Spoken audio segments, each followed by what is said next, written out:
Praise lord అందరికీ. ఈరోజు మీరు దేవుని స్తుతించారా? స్తుతి మీ స్థితిని మారుస్తుంది. కనుక దేవుని స్తుతించడం మర్చిపోకండి.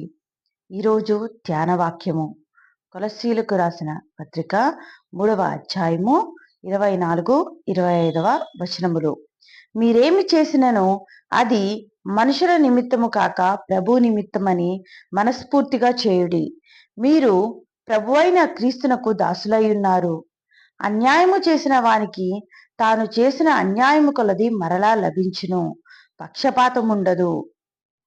ఈ వాక్యాన్ని మీరు ధ్యానించండి. మీకేమర్థమైందో ఒక పుస్తకంలో రాసుకొని మరలా ధ్యానించుకోండి. అలానే ప్రార్థన చేయటం మర్చిపోకండి. ప్రార్థన మిమ్ములను దేవునికి దగ్గరగా చేస్తుంది. దేవుడు మిమ్ము దీవించునుగాక.